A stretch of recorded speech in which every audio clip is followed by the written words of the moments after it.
Following her graduation from medical school, Marlene was able to get employment as a physician at a mental health facility, even though she had the opportunity to go back to school, get her PhD, and become an academic. Fate had other plans for her the day she had to make this crucial choice. Marlene was left confused and incredulous by her fiancé's abrupt and heartless breakup, for which there was no meaningful explanation. The last straw was his weak attempt at an apologetic grin. Following this emotional upheaval, Marlene took an unexpected turn since she was conflicted about whether to punish herself or show the world how hopeless she felt. She unexpectedly found comfort in this unexpected path, and she unexpectedly found ease in overcoming its hurdles. Her position gave her financial independence and flexibility, which helped her feel less stressed about money than she had before. Raphael had been her only source of financial support for her education up to the split, and his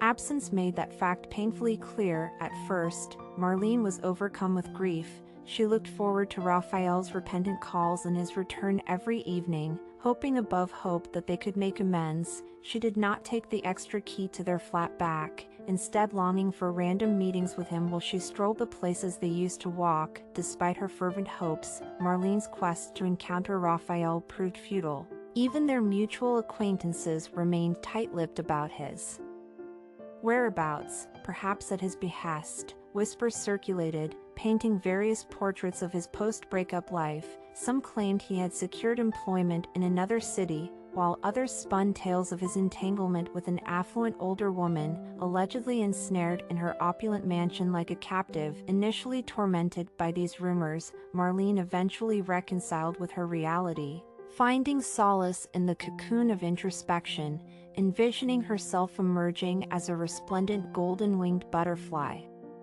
poised to savor life's myriad delights. The head doctor played a pivotal role in Marlene's journey of healing, displaying an eccentric yet compassionate demeanor. Despite initial reservations, Marlene observed his unconventional methods with patients, engaging them in heartfelt conversations, indulging in chess matches, and even promising to enhance their language skills amidst their treatment. Though seemingly detached from their psychiatric ailments, some patients indeed found solace and improvement under his care. During her night shifts, Marlene found camaraderie in her partnership with Jorge, a young doctor whose passion for psychiatry was palpable. Despite their age difference and disparate academic trajectories, Jorge's amiable nature and penchant for problem-solving created an atmosphere of ease. Unfazed by life's hurdles, he approached challenges with an innovative spirit, viewing them as puzzles to be solved in the most unconventional of ways. As the patients retired for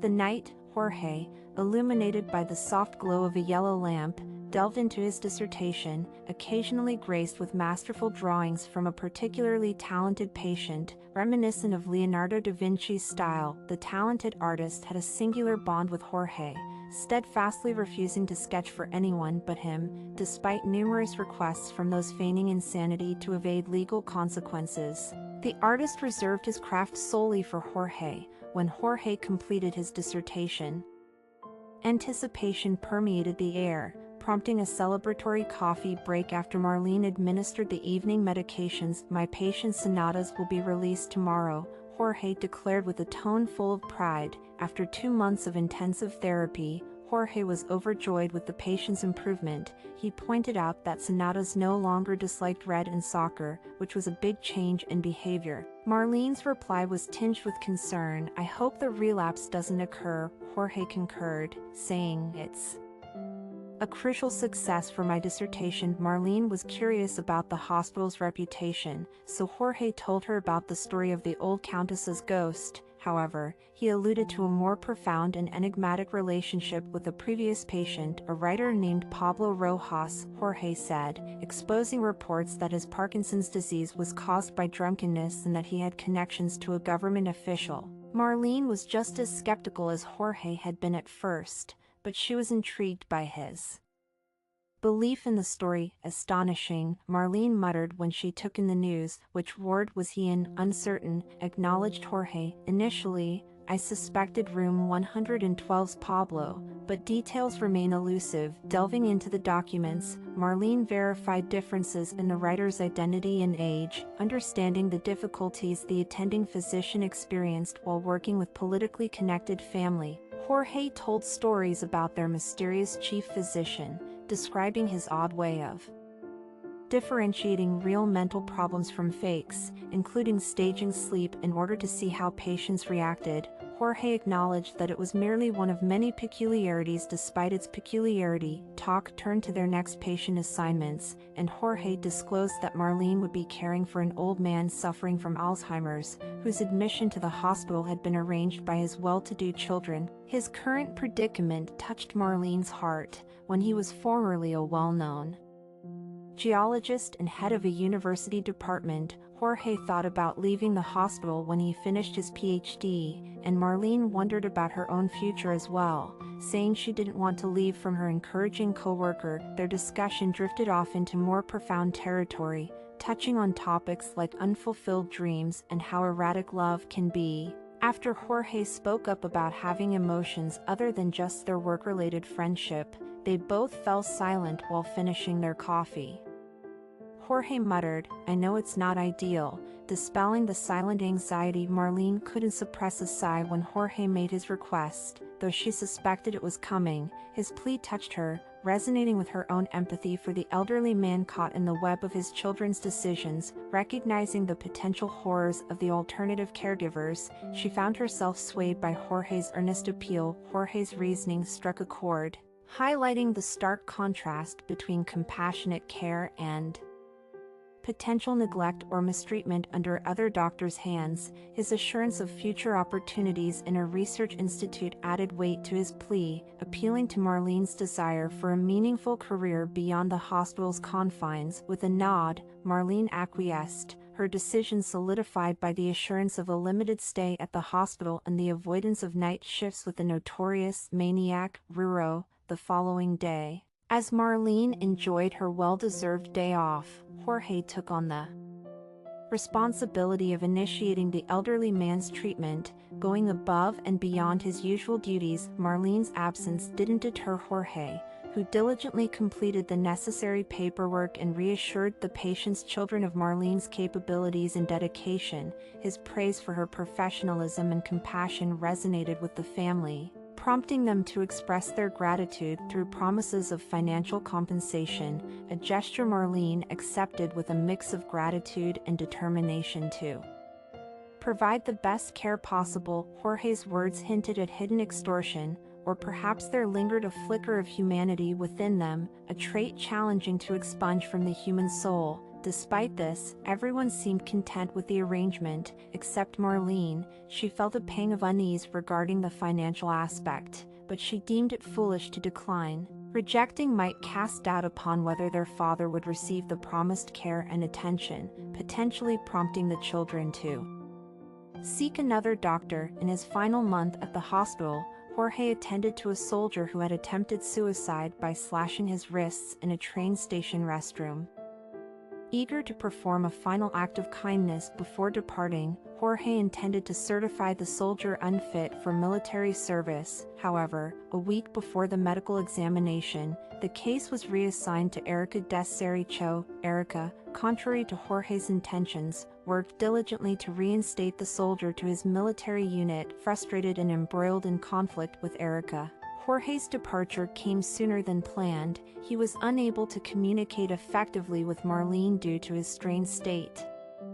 Left without a partner, Marlene focused all her energy and expertise on caring for the elderly patient. Marlene found herself engrossed in Sergio's captivating tales. Despite his sporadic moments of clarity, usually just before bedtime, when his memories would resurface, Sergio would regale her with stories of his adventures spanning the globe during geological expeditions. These narratives painted vivid pictures of long summer seasons spent traversing uncharted territories, through forests and mountains, encountering unknown animals and experiencing fantastical incidents. When the nights progressed, Sergio's stories grew increasingly extraordinary. Marlene, a dedicated listener, refrained from interrupting with questions. Though her curiosity burned within her, she couldn't help but suspect that perhaps Sergio embellished some of his accounts with fantastical details, weaving them into the fabric of ordinary geologist life. One evening, Sergio recounted a particularly intriguing tale.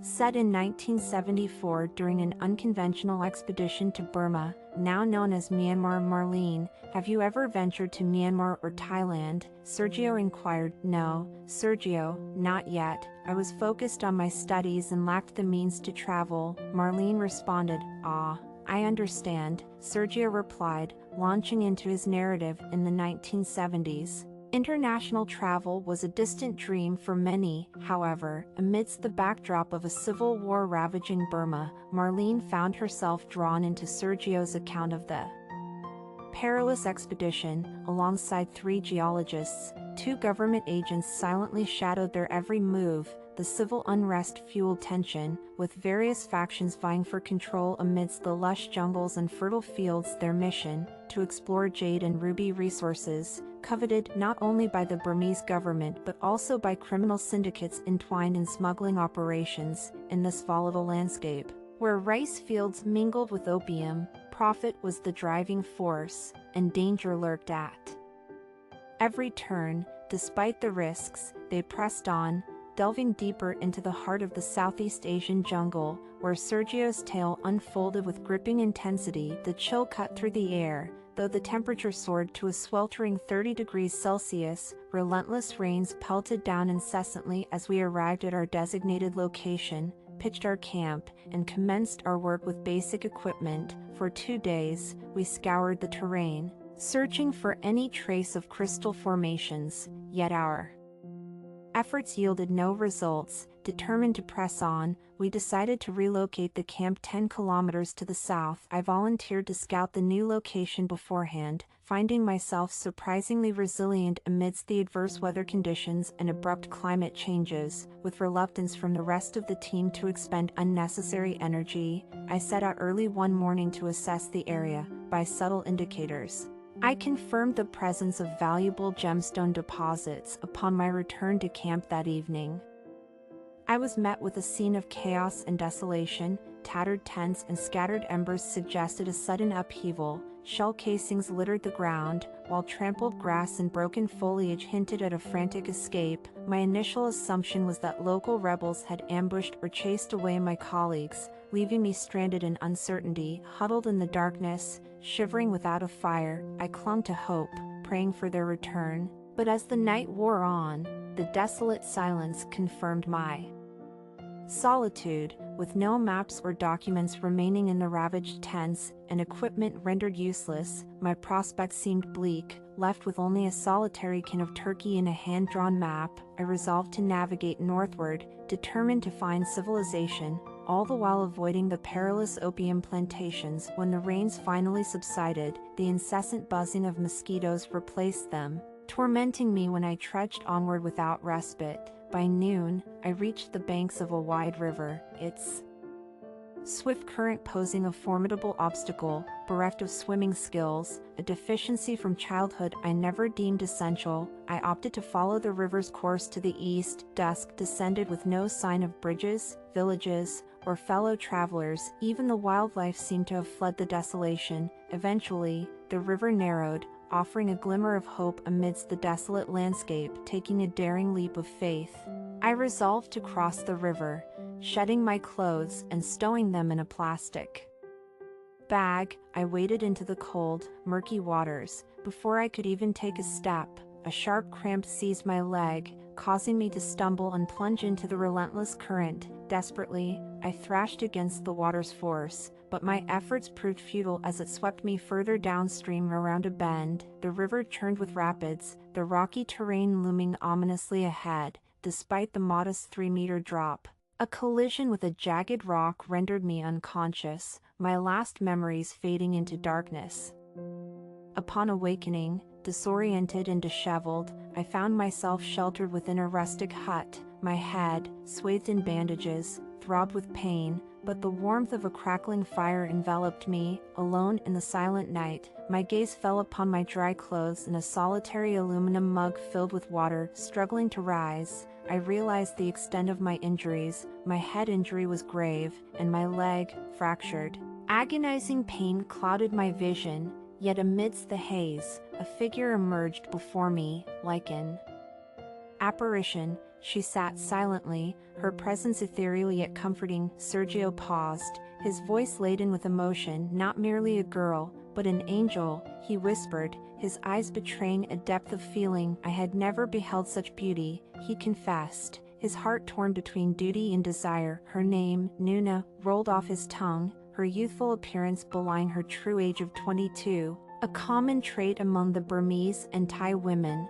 Fluent in English, she offered solace in the midst of uncertainty, her gentle demeanor a beacon of hope in the darkness. Initially, the sight of a young woman in the heart of a tropical wilderness, conversing fluently in foreign languages and reciting Edgar Allan Poe in English, was a revelation to me. Nuna resided in the humble hut with her father, who was often absent on urgent business ventures, leaving her to tend to their secluded abode. Despite my astonishment, our interactions were merely that of congenial conversation. I dared not reveal the depths of my feelings for her. As time passed and my leg gradually healed, the inevitable moment arrived for me to bid farewell to this unlikely sanctuary. It was then that Nuna unveiled the truth of her identity. Sensing my skepticism, "Come on, Sergio," Marlene interjected, acknowledging the incredulity of the tale. However, she recognized a sincerity in the old man's words, a willingness to share his extraordinary journey. Undeterred, Sergio continued, affirming the veracity of his account. Nuna,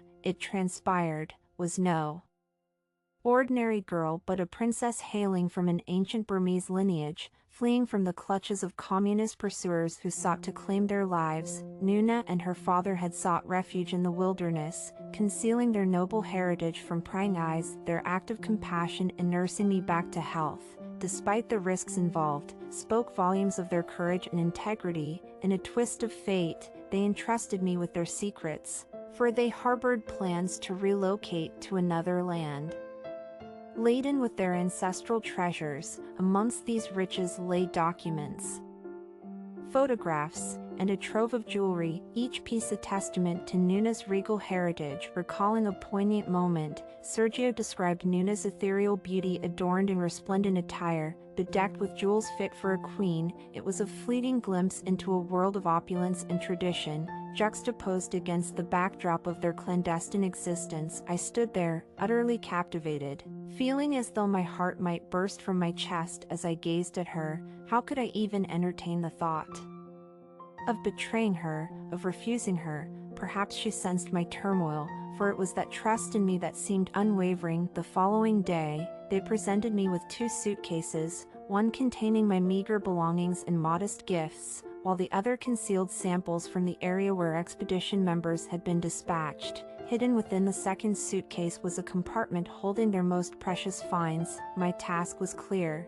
to smuggle everything out of Burma and await Nuna and her father's arrival. Guided along covert paths, we reached the nearest safe village. From there, I journeyed alone to my country's embassy, the fate of my team forever shrouded in mystery. What had transpired at the camp, where they had vanished to, remained unanswered to this day. At the embassy, I recounted my tale, simplifying my rescuers to mere villagers. Though their skepticism lingered, they refrained from pressing for specifics. Diplomatic channels ensured the safe delivery of the suitcases, their contents reaching my hometown unscathed. Whether out of indifference or orchestrated arrangements beyond my knowledge, no inquiries were made. Oh, how I wished for a Nuna of my own, deserving of a love song. In the same room, a fellow patient, who identified himself as John Lennon, listened intently to my narrative. With a wistful smile, he remarked, "Nuna sounds lovely, my friend." Echoing his sentiment, I closed my eyes, envisioning serenading that remarkable girl. "I'm so weary, Marlene," I murmured, The ache of memory still fresh after 4 decades. Despite the passage of time, the recollection remains as vivid as if it were yesterday. I find myself forgetting less and less, but I haven't shared everything about my beautiful Nuna, about you, about me, Sergio confessed, catching Marlene off guard. Yes, darling, about you, he continued, but we'll save that for another time. I'm weary. And you probably don't want to spend the entire night with an old, crazy man. You have work to do, all right. Sergio, Marlene acquiesced, we'll pick up this conversation another time. Good night, Nuna, John Lennon muttered once more, expressing his longing for a girl like Nuna, before turning to his other side. For the next few evenings, Sergio never returned to the tale of the Burmese princess. His memory lapses became more frequent, sometimes even forgetting his own name. He only seemed to snap back to reality when Marlene was on shift. Tests revealed that the disease was progressing. Sergio had developed heart failure, hindering his ability to take necessary medications, many of which were impacting his heart in various ways. Arturo was eventually relocated from the female ward, much to Marlene's relief, though unfortunately for Sergio, he found himself under Arturo's care during bathing days. Due to renovations in the female ward shower room, all the women would come to the men's section on such days. Arturo, despite his cruelty on other occasions, exhibited surprising kindness during these times. He shepherded the women into the showers, ensuring each was attended to before moving on to the next. His pocket protruded with an enema, a stark contrast to his gentle demeanor. Even John refrained from bothering him with his stories on these days. Marlene voiced her concerns about Arturo's behavior towards patients to the head doctor, but her plea fell on deaf ears. She was merely advised to find common ground with her colleagues, leaving Sergio and the others at Arturo's mercy. Marlene found herself on the verge of taking drastic action against the perverted Arturo, but after several conversations, something changed. Our two protagonists seemed to detect a newfound determination and calm within Arturo, a stark contrast to his previous demeanor. It puzzled Marlene to see Arturo, who appeared so brave and bold, revealed as a total coward. Even the patients sensed this shift and began to push back. One fateful night, they caught Arturo in the act of abusing a patient in the toilet, performing his deplorable enema procedure. Guided by the patients and amidst John Lennon's jubilant exclamations, Arturo disappeared from their ward, never to return. With Arturo's departure, Sergio started recalling events from the past again, though his stories grew shorter, and the mention of Nuna ceased entirely. In an attempt to lift his spirits, Marlene gifted him a unique notebook, a 300-page tome adorned with jungle patterns entitled The Last Expedition. Its pages remained blank, awaiting Sergio's words. Delighted by the gesture, Sergio dedicated himself to filling the pages, spending hours penning his notes and enlisting an artist from the adjacent room to embellish the book with marvelous illustrations. This creative collaboration persisted for about 2 months, with Sergio keeping Marlene in the dark about the contents, promising to reveal all once the project was complete. However, Sergio's health deteriorated rapidly, plagued by nightly heart attacks. Marlene realized time was running out. Sergio had only a few days left to live. With each passing week, he grew quieter, no longer regaling them with his tales. Until slumber took him, he would lie quietly, staring at the ceiling, with Marlene sitting next to him, holding his hand. John, who had just returned from the ward for violent patients to his old room, silently watched the event unfold, his gray, childlike eyes fixed on Marlene. Early one February morning, when the snow started to melt and the pale grass of the previous year showed through, Sergio went over to where Marlene was sleeping under a yellow lamp. He quietly set his finished book down in front of her. "I've finished it right here," he murmured quietly. "You may read it now. Continue reading. You'll discover a lot of significant information in the final chapter, possibly for both yourself and me." Marlene said. "It's okay, Sergio, you're up early. What is your current state of mind?" "Marlene, I'm doing fine.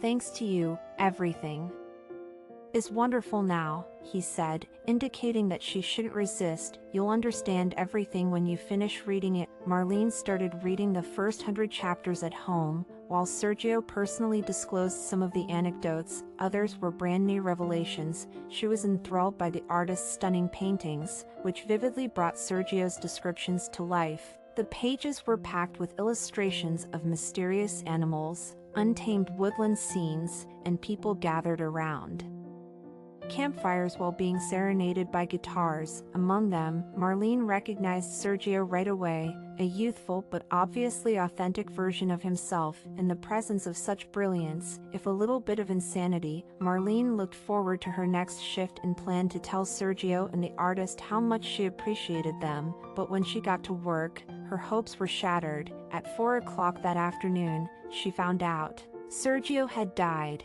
His heart had finally stopped beating. The next day his estranged children, who hadn't seen him in 2 months, came to claim his body. Marlene knew that in his final days, before his memory faded entirely, Sergio had endured the incessant demands of his children, who quarreled with him over papers and signatures. However, he remained silent, his gaze fixed on the floor. Despite their absence, they continued to transfer money to Marlene's account. Perhaps a belated attempt at reconciliation or a gesture of gratitude for her care. She hadn't touched a single penny of the money she'd saved up, holding on to it with the hope of one day returning it. A little later, she received news that Sergio's relatives had taken his body to their city without inviting her to the funeral. Despite not being included, she felt a sense of duty to bid farewell to the man who had dedicated an entire book to her. Sergio had become almost like family during their time in the psychiatry faculty,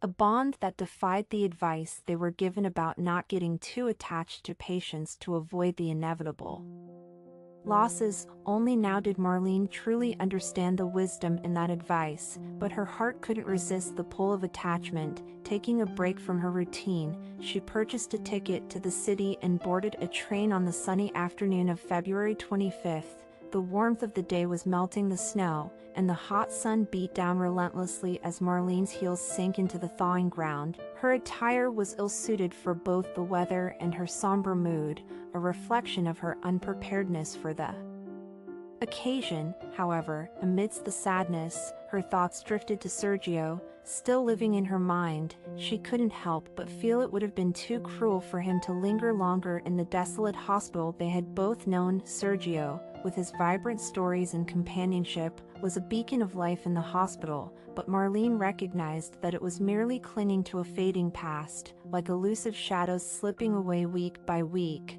Perhaps Sergio, too, had come to this realization, choosing to depart life with consciousness and dignity. Having made peace with his conclusions, these reflections led Marlene to ponder concepts she had never seriously considered before: God, heaven, and the afterlife, ponderings born out of loss and longing. As she passed through the gates of the cemetery, an overwhelming sensation washed over Marlene, an almost tangible certainty that heaven existed. It was as if she could sense it, feel it caressing her skin, hear the jubilant voices and laughter, and even feel the warmth of the fire surrounded by men strumming guitars. In that moment, it was as if Sergio himself was beckoning her, pointing towards the east. Following his imaginary gesture, she spotted a breathtakingly beautiful girl rushing to join the gathering. Marlene knew instantly it was Princess Nuna. Their reunion seemed inevitable after 40 long years apart. However, Marlene's arrival was belated.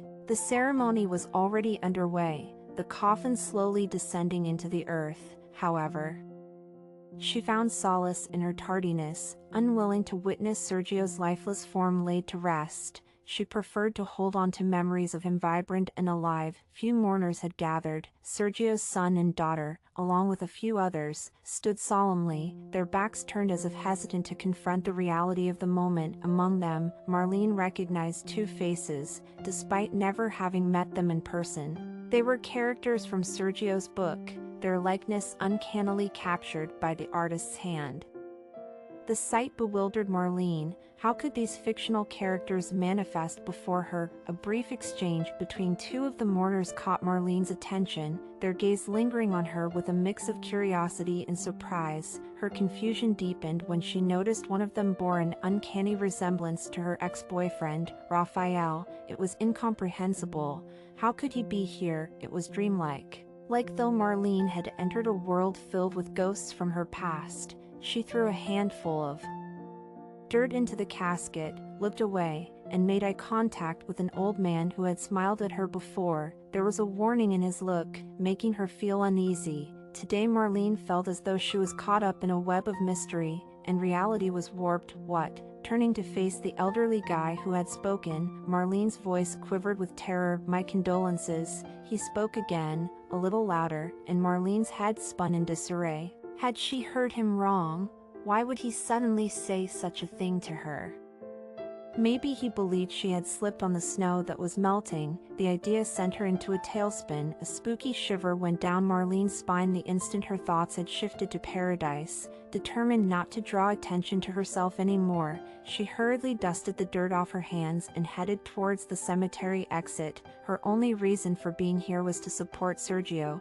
She had not come for the memorial supper. People started to trickle out, and Marlene saw someone who looked like Raphael walking towards the door, distracted by the striking similarity, which persisted in his gait and habit of keeping his hands in his pockets. She trailed behind at a distance. She yelled, "Raphael," first quietly and then more loudly when she hurried to catch up with him. Her heart gave a little jump for recognition when he turned around at last. "Marlene," he said, his face displaying a mix of surprise and possibly even annoyance at the sudden meeting. His voice was reserved as he said, "What are you doing here?" Marlene retorted, "I could ask you the same thing. Have you met Sergio? Barbara and Aldo are our buddies." With a reserved expression, Raphael reached for his cigarettes and lit one. "Their father was Sergio. I was the doctor who saw him on a regular basis." With amazement, Marlene's eyebrows went up. "Are you serious? How strange fate is. When did practicing doctors start going to their patients' funerals?" Raphael said. "He was a special patient for me." With a small smile on his lips, "You've always been very perceptive." Marlene was overcome with a sense of amazement. Barbara's father had a knack for quickly captivating people, even after losing his memory, she said. "And Barbara is your..." Raphael continued her statement while Marlene fell silent. "Yes, she's my new partner," he said quietly. Marlene said more softly, "The rumors are true, then, is that correct? What gossip?" Raphael's interest was aroused. Marlene clarified, "That you're living with a woman who is much older than you." After finishing his cigarette, Raphael spit out, "She is 38 years old. The lapse of 10 years is not that great. I apologize. I didn't mean to offend." Marlene said with haste, "It is not relevant to me. What kept you from attending the memorial dinner?" Raphael conceded, "I don't care for those kinds of events. They barely convinced me to come to the cemetery." "So, why was Sergio so special to you?" Marlene asked, her interest piqued. "Did he spin his tall tales about his adventures to you too?" Raphael's voice became contemptuous. Marlene gave a headshake. "He was just an incredibly nice guy, and many people found satisfaction in his yarns, phony as you may call them." A hint of doubt stained Raphael's smile. "Psychos." Marlene was uneasy about Raphael's animosity against Sergio. She was glad they were apart. There was something cold and distant about him that made her heart race. She just wanted to get the hell out of the way quickly, get her apartment key back, and get rid of this bad guy from her past. She was yet compelled to safeguard Sergio's memory. "You know, Sergio was more than just a storyteller," Marlene said hesitantly. "He even dedicated his book to me, demonstrating his talent as a writer." "A book?" This time, Raphael's amazement was sincere. "What book?" "He kept a journal while he was in the hospital, and the artist who shared the room next to him provided illustrations for his notes. They eventually put it together into a book." Marlene said, "He handed it to me before he passed away." "So, the individuals you label as psychos are actually more gifted than most ordinary people." What was in that book? Raphael smoked again. Is it intriguing? It contains a variety of stories, spanning different topics, accompanied by wonderful illustrations, mountain landscapes, travel maps, depictions of people and animals. Can I borrow that book? I'd like to peruse it. No, you wouldn't enjoy it. You're not one of them, okay? Raphael's expression shifted, halting abruptly. I was just teasing anyway. It was good to see you. I have some matters to attend to. Need a lift somewhere? No, thank you, goodbye. Oh, and can I have my key back, please? I mentioned it a while ago. Don't worry about it. I lost it ages ago, probably in my previous rented apartment, but if you're concerned, change the lock. Bye. Raphael turned left at the cemetery gate, leaving behind his sleek new black Renault, while Marlene headed right toward the train station. The unsettling encounter lingered in her thoughts all the way to the station. Why did she even bring up the book? Why was she justifying herself? Silly. Raphael was probably chuckling now, reveling in his perceived superiority. He had a wealthy girlfriend, an extravagant car, everything must be going swimmingly for him, and here she was, fussing over some forgotten key. What a fool she felt. Perhaps he purposely hadn't returned the keys so he could surprise her with a visit one day. She hated herself for still feeling jealous. Raphael didn't even inquire about her well-being. He wasn't surprised to learn she was working in a psychiatric hospital, implying she hadn't pursued the postgraduate program she dreamed of. She meant nothing to him, just useless waste material. He probably noticed her earlier, near the grave, but had no desire to engage. That's why he wasn't taken aback when she called out to him. Returning home in the evening, drained and disheartened, Marlene was met with another unwelcome shock. The apartment door was ajar. Initially, she assumed she'd forgotten to lock it, but upon entering, she realized the situation was far worse. The room was in disarray, chairs overturned, drawers ransacked, belongings strewn across the carpet. Even her precious papers and savings were not spared. Rushing to assess the damage, Marlene couldn't shake off the sense of violation and vulnerability that now permeated her sanctuary. Still, everything was secure and undamaged, since Marlene never possessed any jewelry. What were the trespassers pursuing? She sat helplessly in the middle of the turmoil, trying in vain to find any kind of reason in the intruder's actions. Her bank card, which she had recently loaded with the money Sergio and his kids had sent her over the previous 3 months, hadn't even been taken. Marlene looked closely at the door lock and saw no evidence of forced entry. More questions were raised since it appeared as though a key had been used to open the door. She considered giving her neighbor a call to see if there had been any unusual activity, but she was hesitant to draw attention to herself, especially at this point, in this mad world. Who would suddenly be interested in her? Thankful that the robbers had not looted the kitchen, Marlene filled a big mug with coffee and boiled the kettle before breaking down in tears. Looking through her purse, she discovered a carton of cigarettes meant for John Lennon, a memento of her time spent in the mental health facility. She hadn't smoked since she was 19 years old, during her college years, but the habit returned with startling intensity, as though no time had passed. But suddenly the taste was disgusting. Marlene put out the cigarette and disposed of it, collected herself, and went back to her room to get things back in order. She was cleaning up when she realized all of a sudden that something was missing: her red lace Victoria's Secret panties, which she had purchased 3 years prior after waiting 6 hours in very cold January on the anniversary of her and Raphael's wedding. She had worn them only once. It seemed ridiculous. Were the robbers after her underwear? Marlene laughed at the ridiculousness and shook her head. Maybe she just misplaced them, but no, the panties were noticeably missing, but the crimson silk robe from the lingerie set remained intact in their place. These robbers, whoever they were, clearly lacked imagination. Marlene was surprised to find that this realization made her feel better. She was finishing up the book arrangement on the shelves when she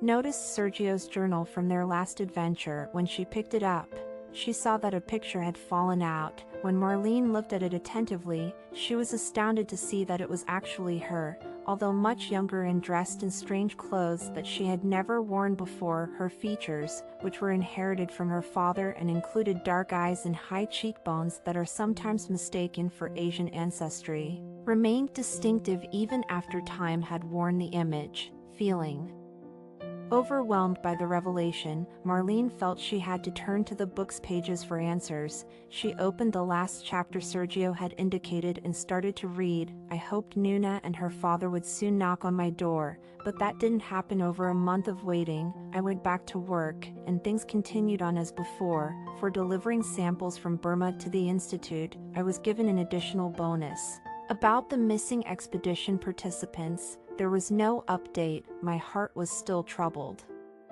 by Nuna's picture. Even after we parted, my spouse detected it and wondered if I was planning anything evil or had fallen out of love with her. I was overcome with guilt. I cherished both her and our son. I found out we will have another child months later. Marlene was taken aback by the realization. There was no chance in hell that she was the woman in the picture. She had to unearth the truth concealed in the journal's pages. I felt genuine happiness, but it was a different kind of love. Familiar, simple, comforting, devoid of any tension. My feelings for Nuna took on a new perspective. This extraordinary girl resonated within me as an echo of something divine, akin to a genuine miracle. However, with each passing day, my fear for her safety intensified. I found myself scouring the newspapers, hoping for any news of recent events in Burma, and one day, my worst fears were confirmed.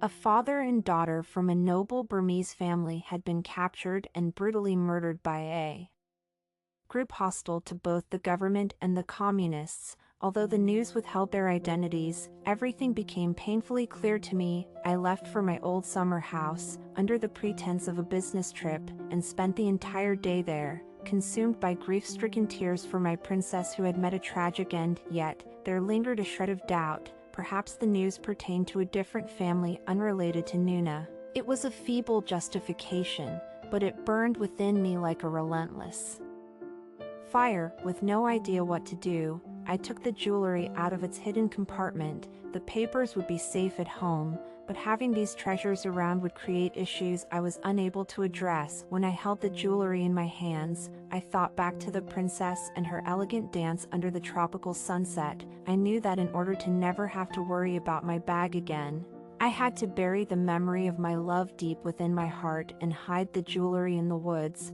I therefore concealed them in a safe place. Marlene, you are the only one who should see this chapter. If you've finished reading my book as I asked, then only you are aware of its contents. This information is also known to the hospital artist, who I assigned the responsibility of mapping out the precise coordinates of where I was hiding. This is my truth, exposed at the very end. Even though you may not believe me or think I'm completely insane, I believe in your instincts. That picture you found in the book is of Princess Nuna, my dearest. I can only imagine how surprised you were when you first saw it. You two look like twin sisters, which is why I feel such a deep connection to you. It seemed like a birth when I saw you for the first time in the hospital. Every detail and every instant of the ecstasy I had known returned to life, bringing memories that had almost completely faded back to life. Thankfully, you've shown yourself to be a really admirable individual, a rare combination of kindness and grace in today's world, but I have to beg you not to say anything to my kids. They know about the treasure, probably from hearing me mention it when I was in a daze. I hate to say bad things about my own kids, but they have drifted from morality. Maybe I didn't spend enough time with them. I can't help myself. However, I am unable to give them my most valuable item. I could face a curse from my late wife in the hereafter for being so honest, but truth is what it is. I don't think that material items like rings or bracelets are the most valuable. You get what I'm saying? Jewelry cannot go to the afterlife with me, but love can. I therefore give this treasure to you, my beloved. It's what fate has dictated. Travel to my summer residence, identify the location shown on the map, and you will arrive there. Be careful, but if you use your cunning, I'm sure everything will work out fine. You cannot overlook the gem hidden behind a lovely old tree. You may be sure that the tree is still there because I checked it before my mental skills failed, the narrative takes a somber turn when Sergio alerts Marlene to the presence of a thick, jagged branch close to the treasure and advises her to avoid touching it at all costs, and with that, Sergio says goodbye, wishing Marlene well and reminding her of the dedication in his book. He gets ready to go to the afterlife to be with his beloved Nuna. Marlene reaches determination after struggling with her feelings for 2 days. Locking her door and setting out on a quest, she buys a compass and a garden shovel without telling anyone, not even her neighbor, what she is up to. When Marlene boards the train to the village mentioned in Sergio's memoirs, she almost looks like a local, dressed in blue raincoat, rubber boots, and a rucksack. Rain showers sometimes mix with brightness as spring arrives early. Marlene takes comfort in the sights and sounds of nature when she studies the wildlife and the varying seasons. Even though she has been through a lot lately, she can't help but grin at the beauty all around her, even though her thoughts are still consumed by what happened a few days before. Marlene hears the hiss of melting snow along the roadside and feels the mud crunch beneath her feet when she moves. She only realized this very morning that possible robbers would be looking for Sergio's book, yet despite everything, she manages to find some serenity. Marlene's old lock was being examined by a glasses-wearing locksmith, and she couldn't get rid of her suspicion that someone had tampered with it.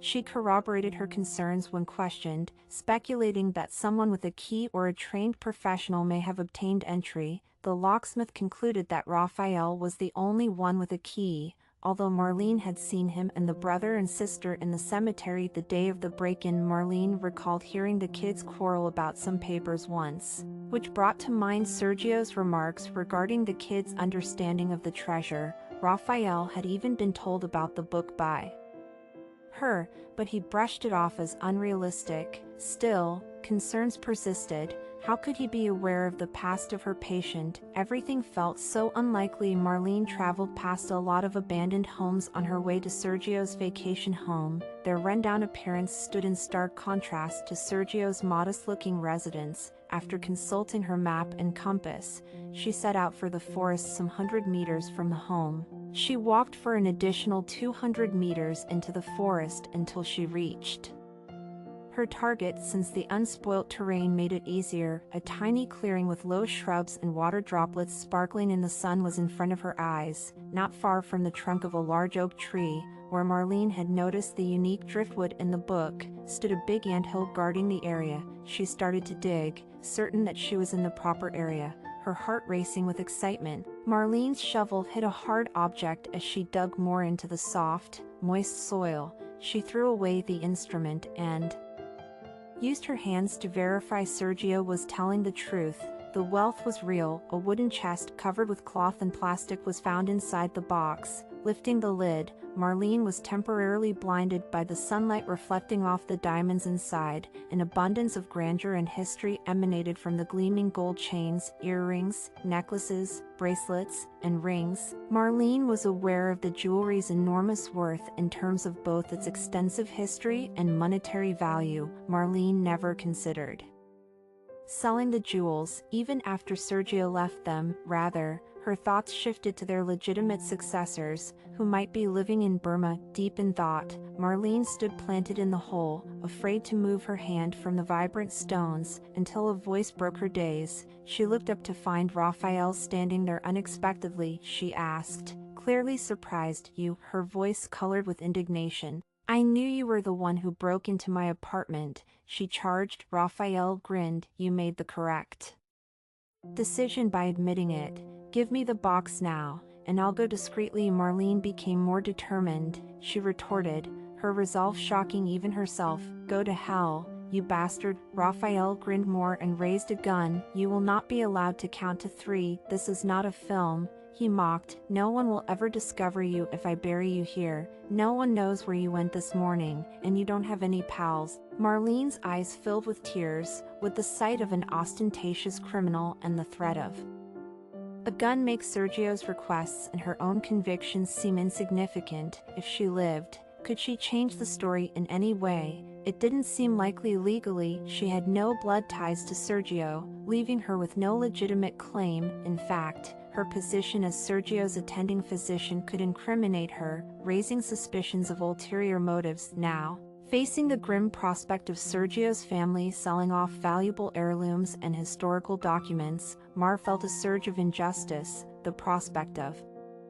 them profiting from his demise while she struggled with muddy gloves and tear-streaked cheeks seemed utterly unfair. With resolve, Marlene handed the box to Raphael, her grip tight on the driftwood. Despite Sergio's warning against touching it, she saw no alternative. As she applied pressure, the driftwood yielded, triggering a mechanism. In an instant, Raphael was ensnared in a web of ropes, suspended midair like a captured prey. Startled, he unleashed a barrage of gunfire in Marlene's direction. Quick thinking saved her when she dove for cover. Clutching the box tightly, huddled in the makeshift shelter, laughter bubbled up despite her fear. Raphael's furious gaze bore into her, trapped and helpless, while Marlene found a strange courage in the face of danger. Struggling futilely in the tangled mess of ropes, Raphael resembled a trapped animal, his attempts to free himself resembling a cat in a shopping bag. The girl's laughter only fueled his frustration.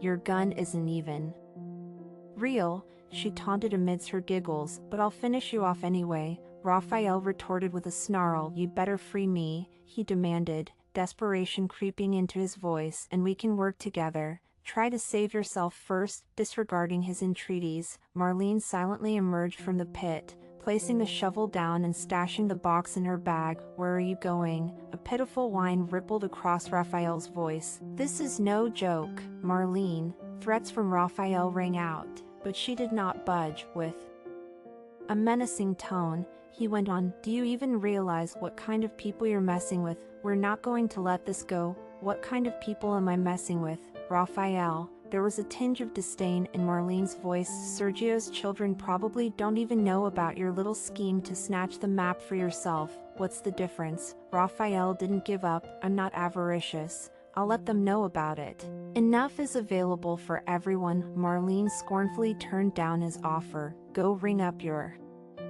ass and shove that, and in the coming days, whoever discovers you here will know exactly who you are." "Raphael," Marlene interrupted Raphael's tirade with a detailed account of what had happened, her words cutting right through his bravado. "Let me tell you how it really happened," she said in a composed voice. "It's possible that you happened upon Sergio by coincidence while we were together. You were the only one who listened to him when he talked about his adventures. You recognized a chance," she said, maintaining a steady stare. "You gained favor with his family by enticing them with the prospect of treasure, but you were deceived by your impatience. Sergio understood your actual motives after seeing through your facade. You became desperate when his memory deteriorated," Marlene said, her words cutting like daggers. "You took advantage of him and got his family to put him in an institution. Perhaps they're as guilty as you are of something, and your plan worked," she said in a tone rife with contempt. "However, I didn't think you took me into account. You never thought you'd run into someone who was aware of the reality." Marlene moved away at that point, allowing Raphael to wallow in his own deceit. "According to your calculations, we were supposed to cross paths a bit later, weren't we?" Marlene said, a sardonic smirk dancing across her mouth. "However, fate appears to have had other ideas. I mean, I told you everything myself in the end, didn't I?" "You had all the knowledge you required in 5 minutes." Once Marlene finished telling him about their incident, Raphael's face fell. "You came to my apartment in a hurry, going through every drawer and shelf," she said in a serious tone, "but you missed the most important thing, the old man's memories, hidden within the pages of real books. You were too preoccupied with your own plans," Marlene said, maintaining a straight face. "All that was left for you to do was watch and wait for my arrival." With a firm voice, she asked, "Am I right, Raphael?" "You're not up to par, Raphael," she braggly said. He murmured, "I should have killed you," his threat just barely audible. With unwavering conviction, Marlene lashed back, "You don't have the guts, and now, I have to go." Marlene picked up her backpack and walked away with a determined gait, but she stopped at the edge of the glade and looked back at Raphael. "There's still something that baffles me," she teased. "Why did you need my underwear?" Marlene chuckled quietly and turned to leave when Raphael responded with a frustrated grimace. She was no longer controlled by fear. Instead, she felt liberated and ready to travel and experience new things. She was changed in ways she could not have predicted by her encounter with Sergio. As she disappeared down the path, laughter echoed in her wake. She was ready to embrace a new chapter, leaving behind the shadows of her past. Above is today's story. If you like it, please subscribe and give it a thumbs up. See you next time.